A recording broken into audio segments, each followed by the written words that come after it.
예, 여러분 안녕하십니까? 예, 반갑습니다. 자, 오늘서부터 여러분하고요, 인사 노무 관리 GS 2기를 시작을 하게 되었습니다.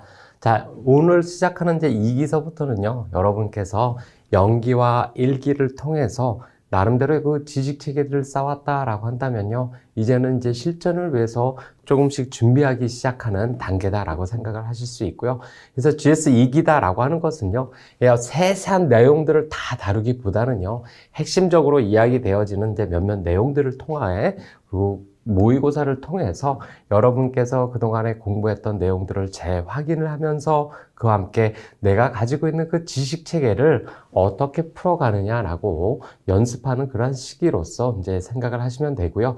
그러한 GS 2기를 시작하는 그 첫 번째 시간으로 오늘 여러분하고 함께 이제 간단한 오리엔테이션을 진행을 해 보려고 합니다.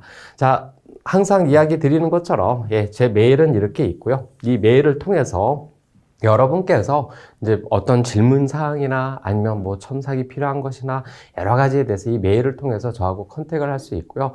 그리고 이렇게 컨택해서 이제 저한테 질문 사항이나 여러 가지 요구 사항을 주시게 된다고 하면요. 그러한 내용들을 제가 확인을 하고서 이제 피드백을 하는 데 있어서 이 메일을 이제 확인을 하겠다라고 말씀드릴 수가 있고요. 두 번째로 이제 교재다라고 하는 것은 어떤 교재를 쓰려고 하냐. 일단은 이제 공인노무사 핵심 인사정리, 인사노무관리 이인호 박사가 쓴 이제 새흐름 책을 쓰려고 하고요. 이 책이다라고 하는 것이 나름 이제 대학 교재를 쓸 수도 있고요. 또 다른 이제 여러 교재도 있을 수 있는데요. 이제는 여러분이 그 정리하는 입장에서 이제 공부를 한다라고 했을 때요. 좀 책을 컴팩트한 책을 가져갈 필요가 있다라고 생각이 들고요. 그 얘기는 이제 너무 많은 이론을 공부하는 시간에 이제 그 내용들을 공부하고 익히는 시간에 이제 시간을 쏟기보다는 이제 내용을 정리하는 시간으로 이제 시간을 써야 된다라고 하는 의미에서 컴팩트하게 이제 구성이 되어 있는 이제 조금 이제 작게 구성이 되어 있는 이 교재를 이제 사용을 하려고 합니다. 그리고 가끔씩 이제 핵심 이인호 박사가 쓴 이제 공인노무사 이제 핵심 요약 정리본도 있는데요. 거기에 있는 내용들도 이제 같이 덧불어서 사용을 하려고 하는데 어차피 그 요약본이다라고 하는 거와 그 핵심 정리에서 나오는 그 내용들이 거의 일맥상통하기 때문에 요약본이다라고 하는 것은 정말 요약을 해 놓은 것이기 때문에 여러분에게 주 교재로서는 이 내용을 가지고 강의를 진행을 하려고 한다라고 말씀드릴 수가 있습니다. 자, 강의 방식은요, GS 2기에서는요, 이제 일단은 먼저 여러분에게 이제 진도별 모의고사를 실시를 하려고 하고요. 이 진도별 모의고사다라고 하는 것은요, 일단 이제 전체적으로 우리가 이제 하게 되는 시험은요, 100점 만점이긴 합니다. 그래서 논술이다라고 하는 50점과 그리고 각각 서술형이다라는 형식으로 이루어지는 뭐 약술 형식으로 또 이루어지게 되고요. 그 25점 두 문제로 이제 구성이 되어져 있는데 여기에 있는 것은요, 각각의 진도에 따라서 때로는 25점 문제 두 문제가 나올 수도 있고요. 때로는 50점짜리 문제를 낼 수도 있고요. 그래서 이러한 문제로 이제 진도별 모의고사로 일단 여러분이 먼저 진도별 모의고사를 풀면 그 푼 내용들을 가지고 뭐 한다? 또 첨삭을 하거나 아니면 전체적인 강평을 시작을 하는 것으로 강의를 진행을 하려고 하고요. 그러한 어떤 진행이 끝났다라고 한다면, 내용을 한번 확인하는 부분으로서 이제 강의가 진행을 한다라고 말씀드릴 수가 있습니다.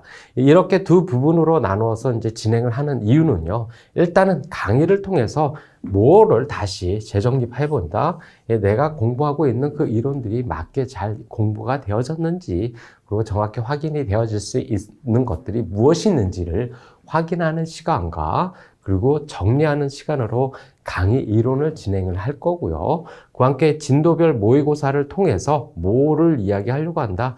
정말 내가 가지고 있는 암묵지다라고 하는 그 지식의 체계를 잘 가지고 있는지, 그리고 그렇게 가지고 있는 그 지식의 체계를 정말 올바르게 내가 잘 표현을 하고 있었는지 같은 것을 확인을 해보기 위해서 진도별 모의고사다라고 하는 것을 진행을 할 거고요. 그래서 강의 방식은 이론과 진도별 모의고사를 보게 된다라고 하는 그 두 방식으로 진행을 한다라고 말씀드릴 수가 있고요.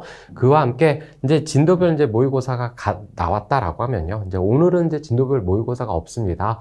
왜냐면 이제 OT를 시작을 하고, 그 전체적인 인적 자원 관리다라고 하는 것이 경영학에서 어떠한 위치를 가지고 있는지에 관한 이 개략적인 부분에 대해서 이제 강의를 이제 진행을 하려고 해서, 오늘은 이제 모의고사가 없고요. 그렇지만 이제 다음 주서부터 이제 모의고사가 들어가기 시작을 하면요, 여러분에게 예시 답안을 이제 제시를 해 드릴 겁니다. 여기서 예시 답안이다라고 하는 것은요, 정확하게 어떤 정답이다라고 해서 이렇게 쓴다라고 하는 의미로서 여러분이 외우시지 말고요, 참고하는 형식으로 받아들이셨으면 좋겠다라고 말씀드릴 수가 있고요. 이를 이렇게 강조드리는 이유 중에 하나가요, 예시 답안이다라고 해서 그런 이제 외우기 시작을 한다라고 하면요, 실전 문제에 가서 외운 것을 쓰는 형식으로 가다 보면 당초에 시험 목적에 맞게끔 공부하는 것이 아니다.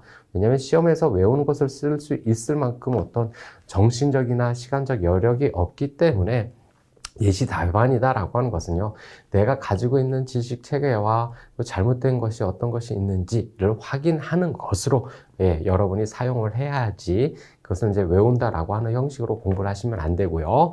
그렇게 이제 예시 답안은 이제 제시를 드릴 거고요. 이렇게 제시된 예시 답안과 여러분께서 이제 저에게 이제 진도별 모의고사를 보고서 이제 저에게 제출해 주시면요, 그 안에서 이제 채점 기준, 어떤 형식으로 이제 채점을 했느냐, 무엇이 제가 이제 출제자가 되는 것이죠. 출제자의 입장에서 여러분이 이러한 부분들은 명시를 했어야 된다라고 하는 부분들과 함께 어떤 부분에 있는 기준을 가지고선 채점에 임했는지 같은 그 채점 명시 기준들을 여러분한테 말씀을 드릴 거고요. 그와 함께 첨삭이다, 주어진 그 답안지를 가지고서 첨삭을 하는 형식으로 전체적인 그 강의를 진행을 하겠다라고 말씀드릴 수가 있고요.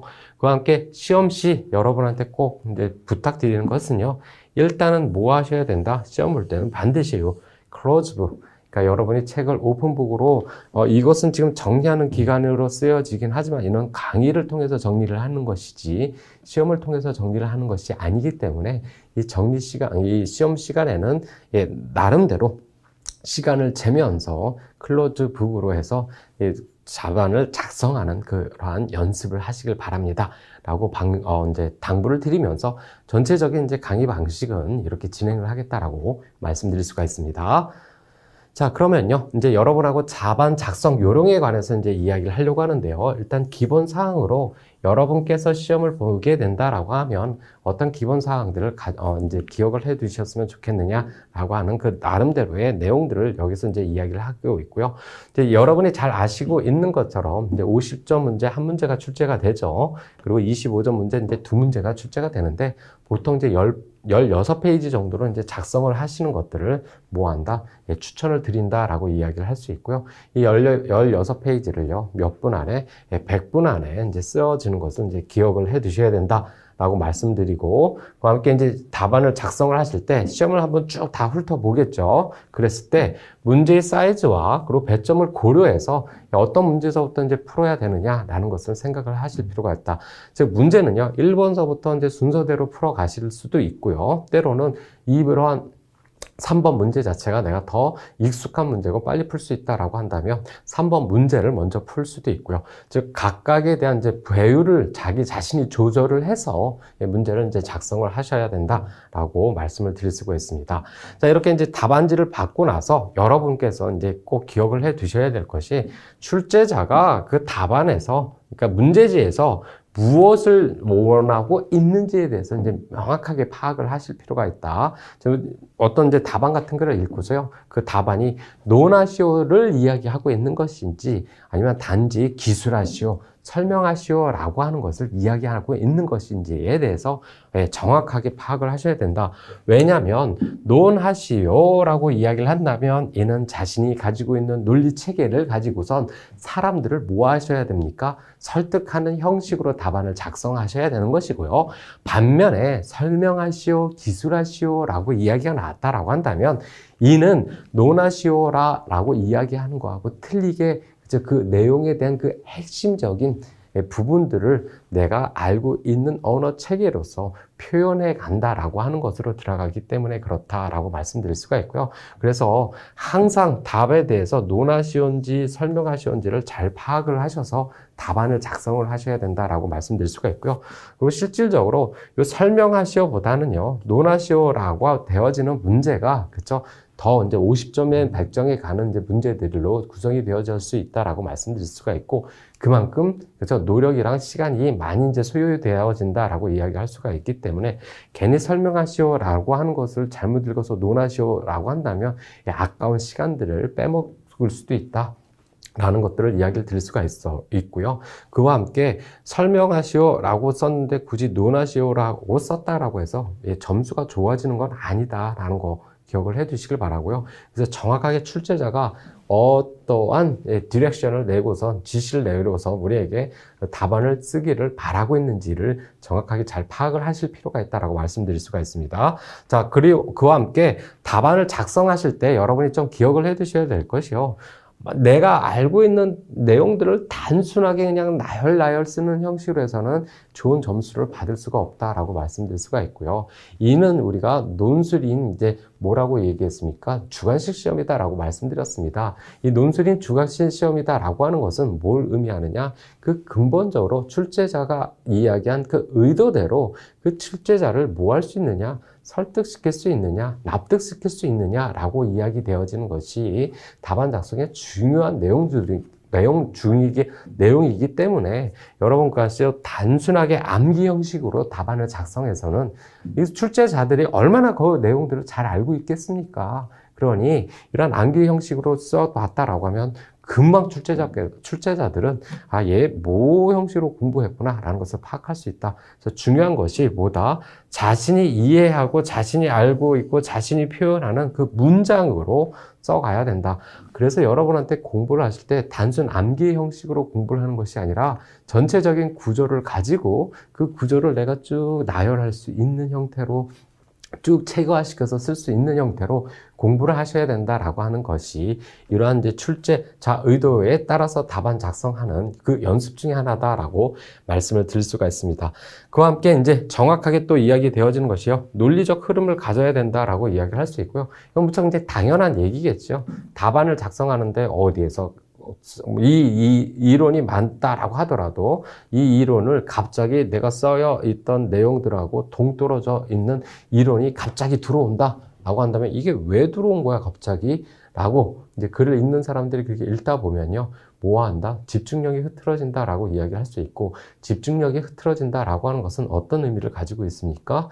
출제자의 의도를 잘 파악하지 못하고 있는 것이 아닌가? 그리고 이건 단순 암기를 하고선 이야기를 풀어나가고 있는 것이 아닌가? 왜냐하면 단순 암기다 라고 하는 것이요. 얼핏 보면 이걸 암기했기 때문에 여러분은 안다라고 생각을 할 수 있는데 이건 실질적으로 자기가 알고 있는 것이 아니다. 그냥 주저리 남이 이야기한 것을 이해하지 못하고 그냥 앵무새 형식으로 떠드는 형식으로 사람들이 생각을 할 수 있기 때문에 여기서 사람들은 출제자가 되겠죠. 그렇기 때문에 뭘 해야 된다? 자신이 이해한 흐름을 가지고 논리적인 그 글에 대한 순서를 가지고, 그러니까 다음 글이 나오게 된 그 이유가 위에서 계속적으로 연결되어져서 이제 써내야 가는 형식으로 논리의 흐름을 따져가서 작성을 해야 된다라고 말씀드릴 수가 있고요. 이런 논리의 흐름이 잘 작성되어졌다라고 한다면요. 실질적으로 이 안에서 얘가 빼어진 어떤 이론들이 몇 개가 있다라고 하더라도 그것은 크게 상관이 없을 수 있다라고 말씀드릴 수가 있습니다. 왜냐면요.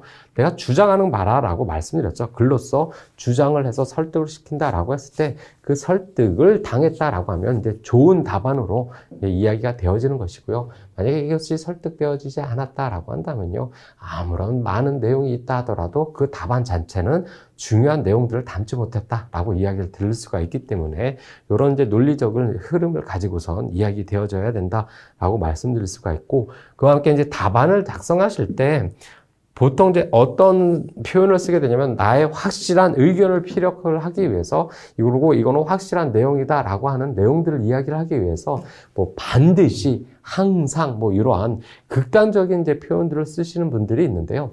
제가 이제 경영학 설명 중에 경영학이다라고 하는 것은, 그쵸? 여기 코에 걸면 코걸이가 될 수도 있고 귀에 걸면 귀걸이가 될 수도 있다라고 하는 그런 특징이 있다라고 말씀드렸죠. 그렇기 때문에 극단적인 표현이다라고 하는 것은 그 이론을 한정시켜지게 되는 이제 표현들로 이제 작용되어질 수 있고요. 그래서 이러한 한정되어지는 반드시 항상이라고 쓰게 되어지는 단어들은요, 이게 경영학에서 이론적으로 여기서는 안 맞을 수도 있는데 이런 단어를 쓰게 된다면 뭐한다? 어떤 오점들이 나올 수 있는 경우들도 있다. 그러니 이러한 극단적인 표현들을 좀 자중하시는 것이, 그러니까 안 쓰는 것이 좋다라고 말씀드릴 수가 있고요. 그러한 표현들 대신에 좀 두리뭉실한, 그러니까 일반적으로 라고 하면 이제 대체적으로 라고 하는 형식으로 두리뭉실한 표현을 써서 이야기하는 것이 더 좋은 답안을 작성하는 기초가 된다라고 말씀드릴 수가 있겠죠. 그와 함께 이제 무슨 또 생각을 하시게 되냐면요. 16페이지 정도 써야 된다라고 이야기를 하다 보니까, 나 정확히 분량을 채워야 되는 거 아니야? 라고 생각을 하시는 분들이 있다. 그리고 또 어떤 분들은, 나 많이 썼으니까 좋은 점수가 나오지 않을까? 라고 생각을 하시는 분들이 있는데, 따지고 보면 이 분량이다라고 하는 것이 그렇게 중요한 것은 아닐 수 있다. 그러니까 어떤 의미 없이 분량만 채워간다라고 하는 것은요, 좋은 답안으로 이야기되어지는 것이 아니다라고 말씀드릴 수가 있고요. 그래서 내가 나의 자신의 어떤 논리체계를 세워서 글을 썼는데 그것이 좀 분량이 적은 듯 하더라도 너무 개의치 마셔라. 그것을 괜히 늘린다라고 그것을 이제 쓰게 되면요, 전체적인 글에 대한 그 구조가 깨어지기 시작을 하고요. 그게 글의 구조가 깨어지기 시작을 한다라고 하면요, 애초에 처음 작은 분량에서 답안을 작성했던 그 좋은 흐름이 더 깨질 수도 있다라고 하는 부분들이 있기 때문에 그렇다. 그러니까 분량에 대한 너무 강박관념을 가지지 마시고요. 또 하나, 우리가 글쓰기를 한다라고 하면 보통 글쓰기를 서론, 본론, 이제 결론이다라고 하는 형식으로 쓰는 것이 이제 좋다라고 이야기를 이제 그렇게 이야기를 하는데요. 예, 맞습니다. 사실 이제 논문 같은 걸 쓴다라고 했을 때요, 뭐 저도 석사, 박사를 하게 될 때 논문을 쓴다라고 했을 때 반드시 내가 주장하고자 하는 바를 이야기하는 서론을 쓰고 논문을, 그리고 본론을 쓰고 뭐 연구 결과해서 뭐 결과를 써야 된다라고 이야기를 하고 있는데, 사실 우리가 작성하는 이 논술이다라고 하는 부분에, 이 시험이다라고 하는 특징에 있어서 이 서론이다라고 하는 부분들을 반드시 띄워놓고선 쓰실 필요는 없다. 그냥 간략하게 이런 내용들을 보겠다라는 형식으로 서론을 써도 큰 문제가 없다라고 이야기를 드릴 수가 있습니다. 이 내용은 어떻게 이야기를 하느냐? 이제 서론에서 내가 작성하고자 하는 내용이 요 정도다라고 하면요, 예로 여기서 이제 인적 자원 관리에 전략적 측면에 관해서 논하시오라고 이야기를 하게 된다면요, 보통 서론을 쓰게 되면 인적 자원이다라고 하는 것은, 그리고 뭐 전략이다라고 하는 것은 여기서 인적 자원의 전략적 측면을 알아보도록 하자라는 형식으로 서론이 작성되어지게 되는데, 그럴 필요가 없이 인적 자원의 전략적 측면이다라고 하는 것은 큰 틀 어디에서 인적 자원에서 이야기되어지는 부분이겠죠. 그러니 큰 틀에서 인적 자원이다라고 하는 것은 인적 자원의 그 효율적인 배분을 관리하게 되는 경영학이다. 그 경영학의 일부로서 인적 자원은 관리하게 되면서 그 안에서 이를 전략적인 측면에서 바라보자 라는 형식으로 큰 틀에서 작은 틀로 내가 이야기하고 하는 틀로 들어가는 것이 뭐다 하나의 서론을 작성하는 팁이다라고도 말씀드릴 수가 있고요. 그래서 반드시 어떤 서론이다라고 하는 것에 대한 그 역식을 갖춰서 쓰는 것이 아니라 이렇게 간략하게 이러한 팁을 가지고 써도 서론을 작성해서 이제 시험을 이야기되어지는 데 있어서는 큰 문제가 없다. 중요하게 더 이야기되어지는 것은 서론보다도 내가 주장하고 이야기하고자 하는 본론과 그리고 결론적인 부분들이 더 중요한 부분이다라고 이야기를 드릴 수가 있고요. 또 하나, 반드시 어떤 내용에 있어서 있어 보이게끔 이야기하기 위해서 특정 용어들을 써야 되지 않느냐라고 하는 강박관념에 이제 빠질 수가 있는데요. 이런 특정 용어들을 쓰면 되는데요. 때로는 시험을 보게 되면 그 특정 용어가 생각이 나지 않지만 뭐합니까? 그 내용들은 제가 기억이 난다라고 하면요. 그 특정 용어를 쓴다라고 하기보다는 그 전체적인 이러한 개념들을 가지고 있기 때문에 라는 형식으로 뭐한다? 넘어간다라고 하더라도 큰 문제는 없다라고 말씀드릴 수가 있고요. 이런 이제 기본 사항을 가지고선 여러분께서 답안을 작성하실 때 좀 기억을 해 두실 필요가 있다라고 말씀을 드릴 수가 있습니다. 그러면 답안 작성 순서는 이제 어떻게 가져가느냐? 라고 얘기를 하는데, 네, 답안 작성을 하게 될 때 여러분한테 제가 꼭 추천을 드리는 것은요, 글이다라고 하는 것은 논리적인 순서를 가져가야 된다라고 말씀드렸죠. 그러면 이 논리적인 순서를 가져가기 위해서 내가 어떠한 순서로서 써야지라고 하는 것을 뭐한다? 전체적인 구조를 먼저 잡고 시작을 하셨으면 좋겠다. 그래서 예로 1번 문제다라고 하면 그 1번 문제 한 5분에서 7분 정도의 시간을 투자를 해서 어떠한 내용으로 써야지라고 하는 시간을 꼭 가지시길 바란다. 그러니까 답안을 갖자마자 그냥 바로 쓰시는 분들이 있는데 바로 쓰셔서 좋은 글을 쓰게 되면 그것도 오케이입니다. 근데 대부분 사람들이 그렇기가 어렵고 저도 그렇기가 어렵기 때문에 뭐한다? 전체적인 구조를 뼈대를 잡고서 첫 번째 1이다라고 하는 내용은 어떤 걸 써야지, 그리고 그 다음에 나타나게 되는 소 내용과 그 작은 내용들을 이런 형식으로 써가야지라는 것을 한 7분 정도에서 5분에 간단하게 쓰고선 그 내용들에 맞춰와서 이제 써가도록 하는 것이 좋은 이제 훈련 습관이다라고 이야기를 할 수 있고요. 이렇게 구조를 잡는 데 있어서 뭐 할 수도 있습니까? 아까 감각강령을 버려라라고 해서 이제 특정 요거 아니면 이제 좀 빼어지는 이제 그때 이 구조를 잡을 때는 생각나지 않았던 것들이 있다라고 하면 이 구조 속에서 이제 생각나어지는 부분들을 더 접붙여 줄 수도 있고요. 또 하나 여러분한테 추천드리는 것은 전체적으로 이러한 글쓰기를 가져가야지라고 구조를 잡았다라고 한다면요. 그 답안을 작성했을 때는 이러한 내용들을 뭐 하셨으면 안 좋겠다. 버리지 않고 이 틀로 가져갔으면 좋겠다. 왜냐하면 이 안에서 이런 내용을 써야지 저런 내용을 써야지 하다 보면요, 대란 이제 시간만 더 잡아먹히게 되는 시간 효과는 없이 그런 이제 낭비적인 부분들이 나타날 수가 있고요. 그와 함께 거기에서 이런 내용이 있으니 좀 써야지 하다 보면요, 전체적인 내가 잡아놓은 논리적 구조를 이제 흐트러지게 되는 이제 일들이 생기기 때문에 가장 먼저 전체 구조를 잡고 이 구조에 따라서 글쓰기를 가야지. 그러니까 그 답안을 작성해야지라고 하는 것이 이제 처음에 여러분이 답안을 가졌을 때 꼭 생각을 하셔야 된다라고 말씀을 드릴 수가 있고, 그러한 글쓰기 안에서 이제 목차를 구성을 해야 된다. 그래서 목차는 이런 형식으로 구성을 하셔도 되고요. 또 하나는 자기가 가지고 있는 목차 구성을 가지고선 이야기를 하셔도 된다.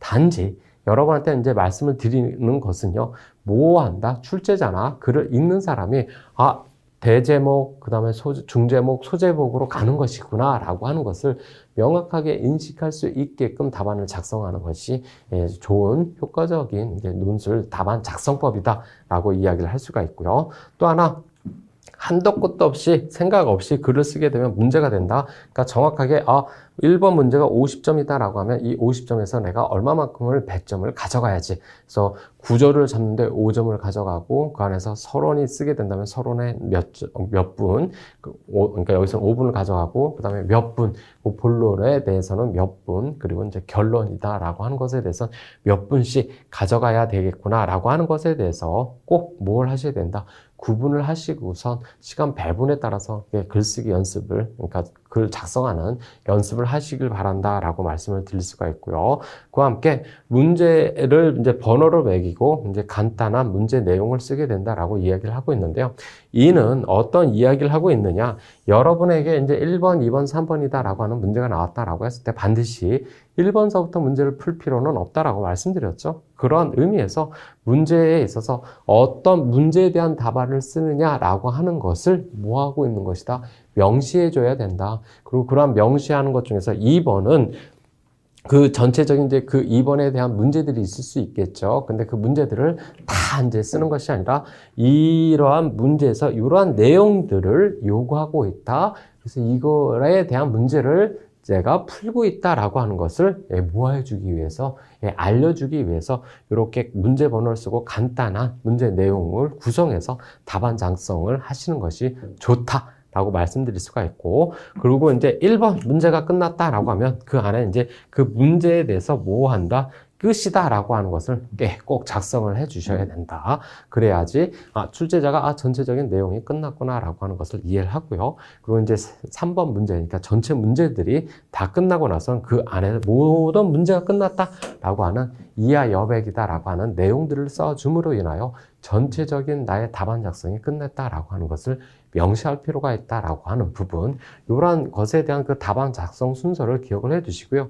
여기에 있는 내용들이요, 어떻게 보면 이제 무척 이제 잘 알고 있는 내용들이죠. 그런데 막상 시험에 가서 이제 문제에 대한 것을 풀다 보면요, 이런 것들을 이제 사소한 실수들로 통해서 이제 잊어버리는 경우가 있고요.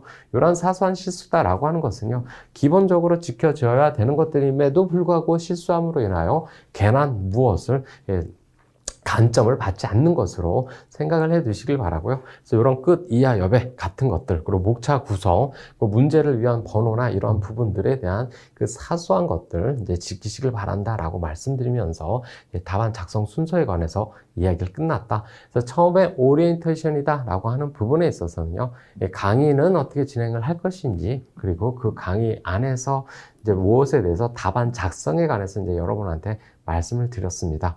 그러면 그 오리엔테이션을 끝나고 나서 여러분한테 이제 간단하게요, 경영학과 그리고 인적 자원 관리다라고 하는 것이 어떤 의미를 가지고 있는지에 대해서 짚고 넘어가는 시간을 갖도록 하겠습니다. 그러면요, 일단은 경영학이다라고 하는 것에 대해서 이야기를 하게 되는데요. 우리가 경영이다라고 하는 것에 대해서 많이 이야기를 하고 있죠.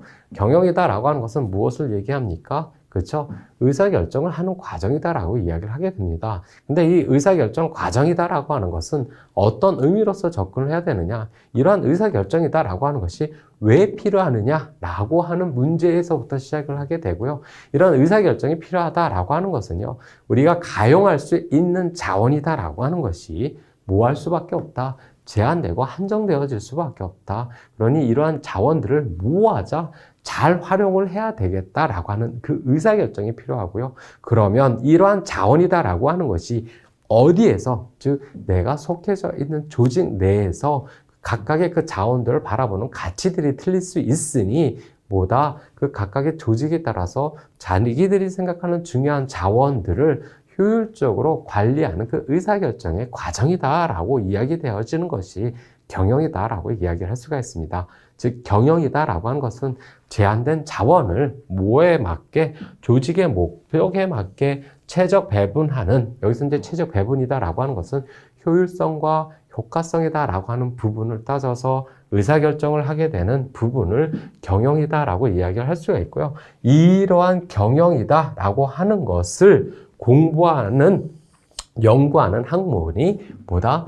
경영학이다라고 이야기가 드려진다. 그래서 기업의 목적을 달성하기 위해 가용할 수 있는 한정된 자원의 최적 배분을 위한 의사결정, 이 의사결정은 조직의 행위다라고 이야기할 수 있고, 이러한 과정을 경영이다, 때로는 경영 형상이다라고 이야기를 할 수 있고, 이 일을 모아하는 것이다, 최적 배분하는 것을 공부하는 것이 경영학이다라고 이야기를 드릴 수가 있다. 그러면 이러한 경영학이다라고 하는 것은 어떠한 부분으로 이야기되어질 수 있느냐?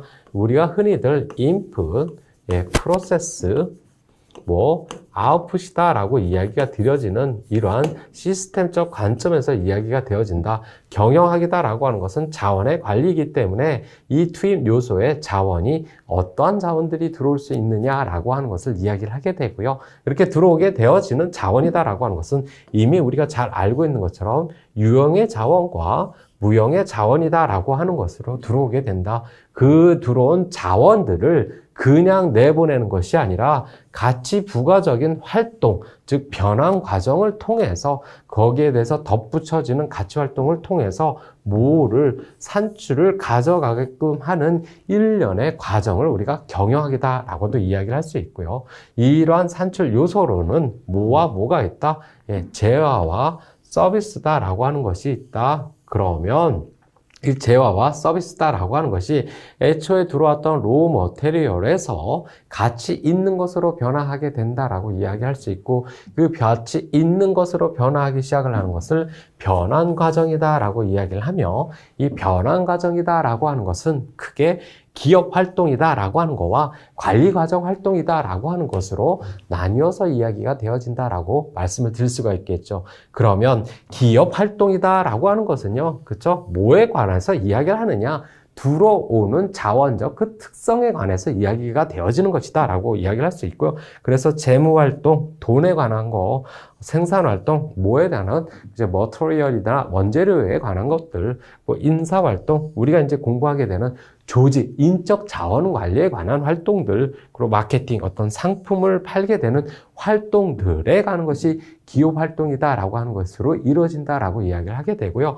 그렇게 기업 활동이 이루어지는데 그것이 무엇을 통해서 일정한 어떤 관리 과정이다라고 하는 것을 통해서 이루어지게 되고요. 이 관리 과정이다라고 하는 것은 계획화, 조직화, 지휘와 통제다라고 하는 그 부분을 통해서 이루어지는 것이다. 이러한 기업 활동과 관리 활동이다라고 하는 것이 덧붙여져서 이야기되어지는 것이 무엇이다? 변환 과정 활동이다라고 이야기를 하고, 이 변환 과정 활동이다라고 하는 것이 무엇을 의미한다? 경영 활동이다라고 이야기되어지는 것이 그 경영학이다라고 이야기되어지는 그 근본적인 개념이다라고 말씀을 드릴 수가 있습니다.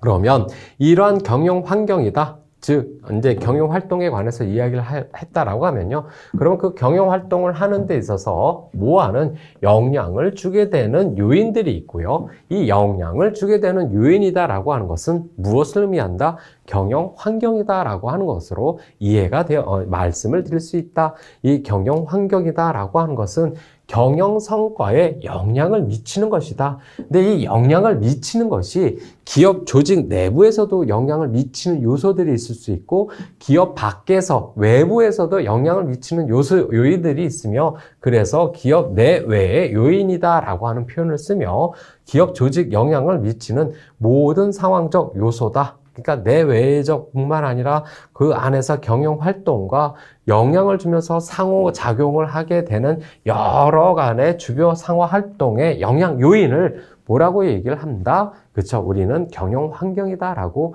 이야기를 한다라고 말씀드릴 수가 있고요. 그러면 이런 경영 환경이다라고 하는 것을 좀 학문적으로 여러 가지 세분화시켜서 이야기를 하게 되면 무슨 환경과 내부 환경과 외부 환경이다라고 하는 것으로 이야기가 되어진다. 이 내부 환경이다라고 하는 것과 외부 환경이라 나뉘었다라고 하면, 이 외부 환경이다라고 하는 것은 또다시 과업 환경과 일반 환경이다라고 하는 것으로도 나뉘어지며, 보통 우리가 내부 환경과 과업 환경을 뭐라고 이야기를 드립니까? 통제 가능한 환경이다라고 이야기를 하고요. 일반 환경이다라고 하는 것은 그렇죠. 통제가 어려운, 때로는 불가능한 환경들을 일반 환경이다라고 이야기를 하게 된다라고 말씀드릴 수가 있고, 이를 뭐한다? 산업 전반에서 이제 바라보게 되는 형식으로 또 나뉘어지게 되는데요. 이 산업 전반에서 보게 되는 환경을 무슨 환경? 미시적 환경이다라고 하는 것과 거시적 환경이다라고 하는 것으로 나뉘어진다라고 얘기를 할 수 있고요. 미시적 환경이다라고 하는 것을 봤더니만 내부 환경과 과업 환경이다라고 하는 것이 들어가게 되고요. 그래서 미시적 환경이다라고 하는 것은 뭐가 통제가 가능한 환경이지 않겠구나라고, 가능한 환경이겠구나라고 이야기를 할 수 있다라고 말씀드릴 수가 있고요. 이제 이런 형식으로도 구분을 지어서 경영 환경이다라고 하는 것을 이야기를 하게 된다. 그러면 경영 환경이다라고 하는 것에 대한 그 자세한 내용들이 조금 설명이 되어져 있고요.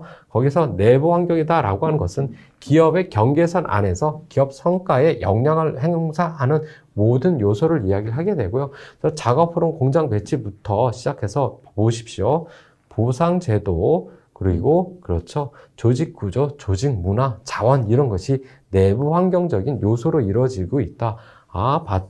봤더니만 우리가 일반적으로 이야기되어졌던 인적 자원 관리에서 이야기되어지는 내용들이 조직 내에서 이루어지는 내부 환경적 요소구나. 그러면 이 내부 환경적 요소다라고 하는 것은 뭐라고 이야기를 드렸습니까? 통제가 가능할 수 있다라고 이야기가 드렸다. 통제가 가능하다라고 하는 것은 관리가 가능하다라고 이야기할 수 있고, 그래서 뭐의 플랜 2C다라고 하는 관점으로서 이야기가 되어지는 것이다.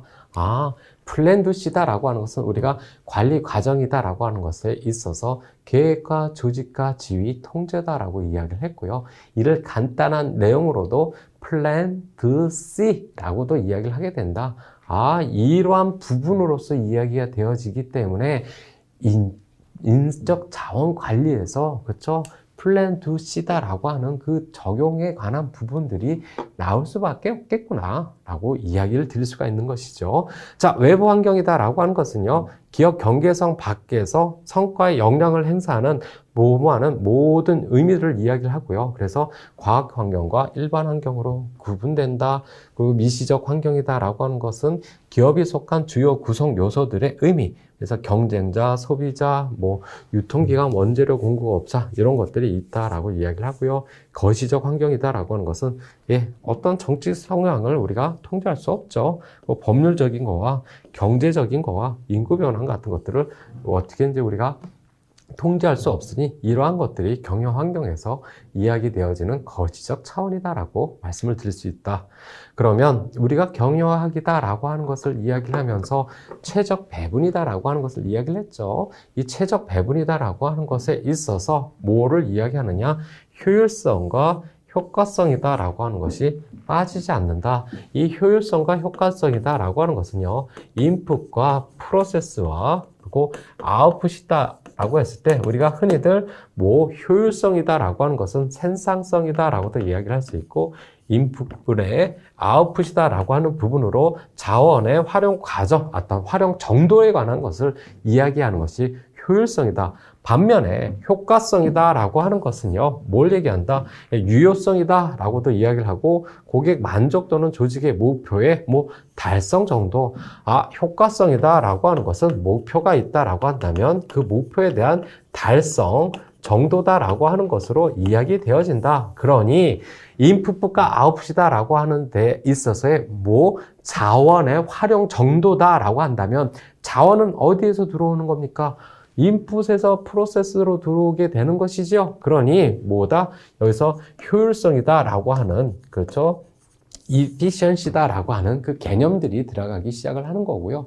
아웃풋이다라고 하는 것은, 우리가 효과성이다라고 하는 것은 뭐에 대한 조직의 목표의 그 달성 정도다라고 이야기를 했고, 그 목표의 달성 정도다라고 하는 것은 무엇을 통해서, 아웃풋을 통해서 달성 정도에 가는 것을 측정을 하게 되겠죠. 그러니 이 아웃풋에서 여기에서 이루어지는 부분들을 따져보는 것이 효과성이다라고 이야기가 되어진다라고도 이야기를 할 수 있고요. 그래서 대체적으로 인풋과 아웃풋을 그러니까 인풋분의 아웃풋에 대한 생산성을 이야기해 되어지는 그 효율성이다라고 하는 것은요, 항상 기업 내부적 차원에서 우리가 따져보는 것이다라고 이야기를 하게 되고요. 그 안에서 뭐에 관한 효과성에 관한 것을 따져본 것은 외부적 차원으로 넘어가는 이 부분을 해서 같이 따져보는 것이다 라고 이야기를 할 수가 있고, 그러한 의미 안에서 이 효율성과 효과성이다 라고 하는 부분들에 대해서 구분을 좀 해 두실 필요가 있다. 자원의 활용 정도냐 아니면 목표의 달성 정도냐 라는 것으로 이야기되어지며, 자원의 활용 정도다라고 하면 자원을 적게 활용하면 할수록 더 좋은 것이다 라고 이야기할 수 있고, 이는 효율성이 높다라고 하는 의미로 들어가게 되니 최대한의 자원 투입으로 최대한의 최소한의 자원 투입으로 최대한의 자원 산출을 이루도록 하는 것이다. 반면에 목표를 최대로 달성한다라고 하는 것은요, 자원적인 관점에서 들어가는 것이 아니라 자원은 얼마만큼 쓰든 상관이 없다. 중요한 것은 그 목표를 달성했느냐 그렇지 못했느냐라는 것이 중요하다라고 이야기하는 것이 효과적 차원에서 이야기되어지는 것이다. 그러니 효율성과 효과성이다라고 하는 것이 일정하게 서로 상충적인 상쇄관계, 그러니까 상충적인 의미들을 가지고 있지 않느냐라고도 이야기를 하게 되고요. 이런 상충적인 의미가 있다라고 하는 것은 정통적인 관점에서 그렇다. 그렇지만 현대 기업에 넘어오면서 효율성도 올리면서 효과성도 올릴 수 있는 방법들이 무엇이 있느냐라고 하는 것들을 이제 많이 이야기를 하게 된다. 그래서 수단과 목표다라고 하는 데 있어서 효율성이 높으면 목표 달성이 쉽고요. 효과성이 높아야 목표 달성이 된다라고 하는 의미로서 do things right, 그러니까 뭐 한다? 어떤 일을 하는데 옳게 하느냐라는 거와 옳은 일을 하느냐라고 하는, 이건 이제 피터 드라크가 이야기를 했고요. 가장 효율성과 효과성을 잘 이야기하는 부분으로서 이야기되어지는 것이다라고 말씀드릴 수가 있죠. 자, 경영학에서 이제 많이 이야기되어지는 이론 중에 하나가 이제 조직 균형론이다라고 하는 것이 있는데요. 이제 버나드다라고 하는 사람이 이제 이야기를 했습니다. 이 조직 균형론이다라고 하는 것은요, 뭘 얘기하느냐?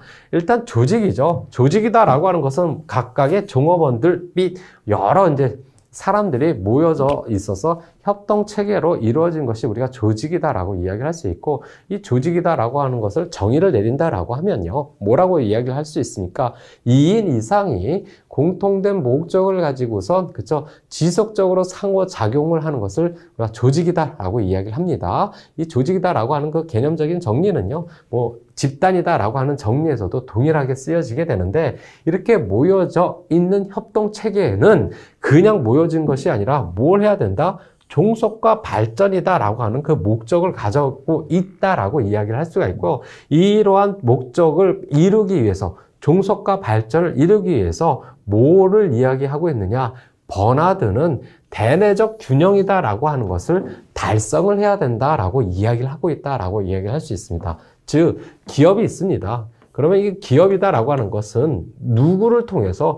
종업원을 통해서 뭐 한다? 어떤 성과물이 나타난다. 아, 기업이 발전해 나간다라고 하는 것은 이 기업 자체가 발전하는 것이 아니라 누구를 통해서? 종업원을 통해서 발전을 해 나간다라고 이야기를 할 수가 있고요. 그렇다라고 한다면 그 기업이 뭐 발전하기 위해서 종업원은 일정한 무언가를 해줘야 되고요. 그 무언가를 뭘 제공을 해준다? 노동력이다라고 하는 것을 제공을 해주게 되고요. 그러한 노동력이 제공이 받아지면 기업은 땡큐 하고 끝나는 것이 아니라 그것에 대한 일정한 무엇을 해줘야 됩니까? 보상이다라고 하는 것을 해줘야 된다라고 이야기를 하게 됩니다. 그래서 버나드는 이 노동력을 주는 것과 보상이다라고 하는 것이 균형을 이루어야 된다라고 이야기를 하면서 이 노동력이다라고 하는 것을 뭐라고 이야기를 합니까? 조직에 대한 공헌이다라고 이야기를 하고요. 반면에 보상이다라고 하는 부분을 뭐라고 이야기한다? 유인이다라고 하는 부분으로 이야기되어진다. 즉 공헌하고 유인이다라고 하는 것이 뭐한다? 균형을 이루어야지만 뭐가 조직이다라고 하는 것은 종속하고 발전되어지는 것이다 라고 이야기를 하고 있는 것이 버나드의 조직 균형론이다라고 이야기를 하고 있습니다. 그런데 여기서 대내적 균형이다라고 하는 이 균형이다라고 하는 것은 조직이 종속하고 발전하는 데 있어서 중요한 조건이 된다라고 이야기를 하고 있는데, 여기서 이 균형이다라고 하는 의미가 어떤 의미로서 이야기되어져야 되느냐라고 이야기할 수 있고, 그 안에서 종업원이 주게 되는 공헌이다라고 하는 것과 유인이다라고 하는 기업이 주는 보상이 있다라고 하면 이 공헌보다 유인이 크거나 같아야 할 때, 그쵸? 뭐가 이루어진다? 대내적 균형이 이루어진다. 같다라고 하는 개념이 아니라 크거나 같을 때 무엇이? 유인이 공헌보다 그럴 때 대내적 공헌이 이루어진다라고 이야기를 할 수 있고, 그와 함께 대내적 공헌이 이루어지기 위해서는 일정한 조직의 유지에 관한 기본 요소들이 필요하다라고 이야기를 하고요. 그 기본 요소들을 뭐라고 한다? 공통 목적, 의사소통, 공헌하고자 하는 의지가 누구에게? 종업원에게 있어야만, 그렇죠? 대내적 균형이다라고 하는 데 있어서 그 근본적인 조건으로서 이야기되어지는 것이다라고 말씀을 드릴 수가 있고요. 이러한 의미에서 이제 전체적인 경영학에서의 이야기를 하고 있습니다. 그러면 인적 자원이다, 인적 자원 관리다라고 하는 것은 어떤 의미로서 이야기하느냐? 여러 가지 자원은 있습니다. 경영학에서. 재무적 자원, 금융 자원이 있을 수도 있고 원재료도 있을 수 있는데 그 중에서 무엇을 보자? 자원이다라고 하는 것을 보자. 근데 이 인적 자원 관리는 어디에 있습니까? 경영학에서 이야기되어지는 것이고요. 그렇기 때문에 이 인적 자원 관리를 그냥 관리하는 것이 아니라 효율적이고 효과적으로, 즉 최적 배분할 수 있는 관리를 생각하는 것을 인적 자원 관리다라고 이야기를 하게 된다. 그러면 이러한 인적 자원을 효율적이고 효과적으로 관리하는 방법들이 무엇이냐라고 이야기를 하면 인적 자원을 확보하고 개발하고 평가하고 보상하고 유지하는 것이 뭐다? 인적 자원을 효율적으로 효과적으로 하는 관리 방법들의 그 일환이다 라고 말씀드릴 수가 있고요. 그러한 관리 방법들에 대해서 우리가 이야기를 하겠다. 어디에서요? 인적 자원 관리에서 이야기를 하겠다. 그래서 흔히들 확개평 보유방, 여기서 이제 방출이다라고 하는 부분이 빠졌는데 이직 관리가요. 이러한 부분들에 대해서 공부를 한다라고 하는 것이 이쪽에 있는 인적 전체적인 그 개념에서 이야기되어지는 것이다. 그래서 인적 자원 관리의 핵심은 조직 구성원의 효율성을 상승시켜 무엇을 조직의 경쟁 우위를 달성하는 데 있다. 이를 돌려서 얘기를 하면요. 인적 자원을 활용을 하려고 합니다. 인적 자원의 활용을 통해서 무엇을 높이고자 한다? 성과를 최대한으로 가져가게끔 하자라고 하는 기업의 그 당초 목표에 관한 것이 인적 자원을 활용하는 부분에서 이야기되어지는 것이다 라고 말씀을 드릴 수가 있겠죠. 자, 그러면 인적 자원의 관리에 대한 뭐가 있다? 목표가 있다. 무엇을 가지고 하느냐? 일단 첫 번째로 인적 자원을 효율적으로 관리함으로 인하여 무엇을 이루고자 했다? 성과를 최대한으로 이루고자 했다. 그것을 뭐라고 이야기한다? 기업의 욕구를 충족시켜주는 경제적 효율성을 추구하는 것이다 라고 이야기를 할 수 있고요. 반면에 기업이 존속하고 발전한다 라고 하는 것은 그 기업 자체가 발전하는 것이 아니라 누구를 통해서 이루어지는 것이다. 저 각각의 종업원의 그 활동들을 통해서 노동력, 즉 공헌하는 것에 통해서 이루어진다. 그러니 기업의 욕구만을 채우려고 했더니만 그것을 채워주기 위한 그 하부에 있는 시스템에 있는 사람들이 뭐한다? 그네들의 욕구가 채워주지 않으니 어떤 궁극적으로 기업의 성과에 좋은 영향을 미치지 않더라.